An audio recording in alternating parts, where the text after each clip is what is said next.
Now we are going to start with balance of payment and exchange rate. Now in this topic, first we have to understand what do you understand by the term balance of payments. Balance of payments होता क्या है?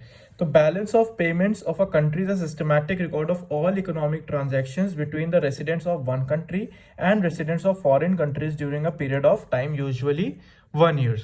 तो हम यहाँ पे क्या record कर रहे हैं? रिकॉर्ड कर रहे हैं सारे इकोनॉमिक ट्रांजैक्शंस, जो भी हमारे पैसों से रिलेटेड ट्रांजैक्शंस हैं, किसके बीच? एक कंट्री से फॉरेन कंट्री के बीच में जो भी ट्रांजैक्शंस हो रहे हैं, ठीक है, एक कंट्री से दूसरे कंट्रीज में जो भी ट्रांजैक्शंस हो रहे हैं यूजुअली 1 ईयर में, उसको क्या बोलते हैं? Balance of payment.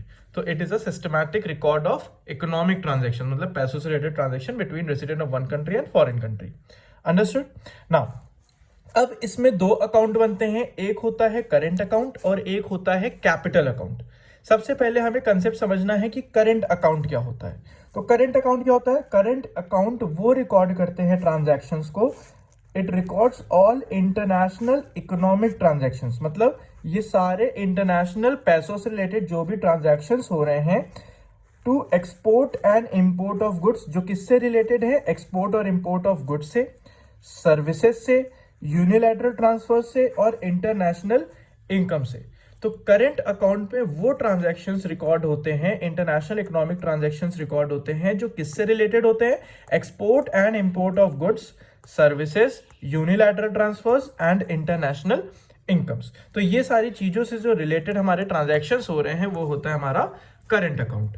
अब क्वेश्चन आता है कि करंट अकाउंट के क्या क्या कंपोनेंट्स होते हैं. तो इसको कंपोनेंट से समझने से पहले आपको ये पता होना चाहिए कि अगर जो भी चीजें आप एक्सपोर्ट कर रहे हो, ठीक है, जो भी चीजें आप एक्सपोर्ट कर रहे हो, तो आप यहां से अगर एक्सपोर्ट करोगे फॉरेन कंट्री में तो आपको क्या मिलेगा? आपको पैसे मिलेंगे.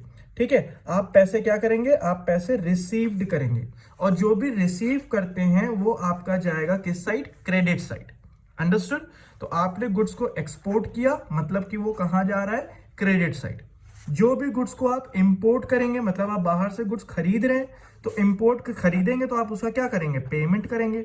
और पेमेंट करेंगे तो आपके पैसे कटेंगे, तो that will be on the debit side. Understood? जो भी रिसीव किया क्रेडिट, पे किया डेबिट. नाउ अब इसके आते हैं कंपोनेंट्स ऑफ करंट अकाउंट. तो कंपोनेंट्स में फर्स्ट पॉइंट हो जाएगा export and import of goods. First point क्या है? Export and import of good. इसमें आपको ये बताना है कि जो भी गुड्स आप एक्सपोर्ट कर रहे हो वो क्रेडिट साइड जाएगा, जो भी गुड्स आप इंपोर्ट कर रहे हो वो डेबिट साइड जाएगा. अंडरस्टूड? फिर आता है आपका सर्विसेज. सेकेंड कंपोनेंट क्या है? सर्विसेज. सर्विसेज जैसे shipping service, insurance service, banking service, जो भी रिसीव कर रहे हो क्रेडिट साइड, पे कर रहे हो debit side. Understood? Then you have unilateral transfers. Unilateral transfers which are meant for free, जो फ्री होते हैं, जैसे डोनेशन, गिफ्ट. तो अगर वो आप रिसीव करते हो तो क्रेडिट, पे करते हो तो डेबिट. देन लास्ट में क्या आता है? International incomes. इंटरनेशनल इनकम्स में क्या होता है? इंटरनेशनल इनकम्स में आपके पास दो इनकम्स आती हैं. It includes compensation of employees. ठीक है, इंटरनेशनल इनकम्स में कंपनसेशन ऑफ एम्प्लॉइज और इन्वेस्टमेंट इनकम आती है. ठीक है, कंपनसेशन ऑफ एम्प्लॉइज क्या होता है? कंपनसेशन ऑफ एम्प्लॉइज मतलब वेजेस एंड सैलरी. तो compensation of employees includes wages and salary. जो रिसीव कर रहे हैं रेसिडेंट से तो वो क्रेडिट साइड होगा, और जो पे करेंगे वो डेबिट साइड होगा. इन्वेस्टमेंट इनकम में क्या होता है? इन्वेस्टमेंट इनकम जैसे जो आप इन्वेस्ट करोगे तो आपको इंटरेस्ट मिलेगा, प्रॉफिट मिलेगा, डिविडेंड मिलेगा. तो फॉरेनर्स अगर इन्वेस्ट कर रहे हैं तो वो क्रेडिट साइड होगा, हम फॉरेन में इन्वेस्ट कर रहे हैं तो वो डेबिट साइड होगा. Understood? So this is your investment income case. Okay, there are two types of income, that is compensation of employees and investment income. Then after your current account you have a capital account. Now what is capital account? ठीक है, तो capital account it records all international economic transactions relating to change in assets. अभी हम current account में वो transaction record कर रहे थे जो किससे रिलेटेड होता है? Goods and services, unilateral transfers, income से. बट कैपिटल अकाउंट में हम वो ट्रांजैक्शन रिकॉर्ड करेंगे जो रिलेटेड होता है एसेट्स से, चेंज इन एसेट्स, चाहे वो फाइनेंशियल एसेट हो या फिजिकल एसेट हो. ठीक है, जैसे sale of purchase of assets, जैसे बॉन्ड्स हो गए, इक्विटी हो गए, शेयर हो गए, लैंड बिल्डिंग हो गया, तो ये सारे क्या है? हमारे एसेट्स हैं. तो these are what? These are capital accounts. ठीक है। अब कैपिटल अकाउंट के कंपोनेंट्स क्या हो जाएंगे, जैसा पहला हो गया फॉरेन डायरेक्ट इन्वेस्टमेंट, कि फॉरेनर आकर के इंडिया में इन्वेस्ट करता है तो पैसे मिलेंगे, that will be on the credit side. Indians foreign जा करके एस्टैब्लिश कर रहे हैं कंपनी या फिर वहां पे इन्वेस्ट कर रहे हैं तो that will be on the debit side. Then you have portfolio investment. Portfolio investment means purchase and sale of assets, financial assets internationally.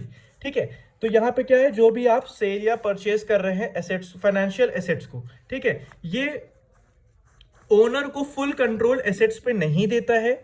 ठीक है, जैसे for example any purchase of financial asset, जैसे आप shares खरीद रहे हैं कोई company का, बॉन्ड्स खरीद रहे हैं, ठीक है, इन फॉरेन कंट्रीज, तो वो क्या हो रहा है, are recorded on the debit side. तो आप इंडियंस खरीद रहे हैं फॉरेन कंपनीज के शेयर्स वगैरह, तो वो डेबिट साइड होगा। ठीक है, फॉरेनर्स इंडियन फाइनेंशियल एसेट्स खरीद रहे हैं तो वो कहां पे रिकॉर्ड होगा, क्रेडिट साइड होगा। समझ में आ गया। तो these are what, these are the components of capital account. Then you have explain the causes of disequilibrium in the balance of payment. Now अब तीन कंडीशन आती है। एक कंडीशन होती है कि एक्सपोर्ट ज्यादा होता है, इंपोर्ट कम होता है, तो वो फेवरेबल बैलेंस ऑफ पेमेंट होता है। ओके, एक्सपोर्ट कम होता है, इंपोर्ट ज्यादा होता है, तो वो अनफेवरेबल होता है। और जब एक्सपोर्ट इंपोर्ट बराबर होते हैं तो वो इक्विलिब्रियम होता है।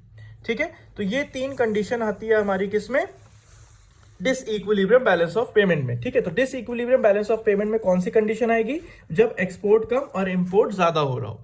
ठीक है, तो किसकी वजह से होता है, what are the causes of disequilibrium balance of payment, मतलब यहाँ पे क्या हो रहा है, यहाँ पे एक्सपोर्ट कम हो रहा है, इंपोर्ट ज्यादा हो रहा है, तो ये किसकी वजह से हो रहा है, किसकी वजह से हो रहा है, fall in foreign demand. Foreigners की क्या हो गई, फॉरेनर्स की डिमांड कम हो गई। ठीक है, क्यों कम हो गई, क्योंकि उनका टेस्ट चेंज हो गया, ठीक है, फैशन चेंज हो गया, ठीक है, तो उनको वो प्रोडक्ट्स नहीं चाहिए, राइट। तो ये क्या हो गया हमारा, this is your foreign fall in foreign demand, मतलब फॉरेनर्स की हमारी डिमांड क्या हो गई, कम हो गई। किसकी वजह से कम हो गई, टेस्ट एंड प्रेफरेंस की वजह से, ठीक है, फैशन की वजह से, तो उनकी डिमांड कम हो गई तो ऑटोमेटिकली एक्सपोर्ट कम हो जाता है। फिर inflationary pressure in the economy. अब इन्फ्लेशन आ गया, अगर इंडिया में हमारे डेवलपिंग कंट्री में जैसे इन्फ्लेशन आ गया तो क्या करेंगे, high rate of inflation at home encourages import by making import relatively cheaper, it leads to decrease in countries competitiveness. आपकी कंपटीशन खत्म हो जाएगी क्योंकि आप कंपटीशन में नहीं हो, आप महंगा बेच रहे हो सामान, ठीक है, तो वो क्या करेंगे, वो दूसरे कंट्री से भी खरीद सकते हैं, राइट, तो एक्सपोर्ट आपका कम हो जाएगा। Decrease in supply, decrease in supply किसकी वजह से होता है, सप्लाई कम हो जाता है क्योंकि नेचुरल फैक्टर्स जैसे क्रॉप्स फेलियर हो गए, ठीक है, और लेबर स्ट्राइक्स पे चले गए, रॉ मटेरियल्स का शॉर्टेज हो गया, तो उससे आप क्या हो गया, उसका आपका एक्सपोर्ट कम हो गया। फिर पॉपुलेशन प्रेशर, पॉपुलेशन बढ़ गया, पॉपुलेशन बढ़ जाता है तो आप पहले अपने लोग को ही फीड करोगे तो बाद में आप बाहर से एक्सपोर्ट करोगे, राइट। तो यहाँ पे क्या है पॉपुलेशन में, कि population of many under developed has increase demand for all types of consumer goods, as a result export has fallen, a fall in the export has an adverse effect in the balance of payment. तो these are what, these are the causes of adverse balance of payment.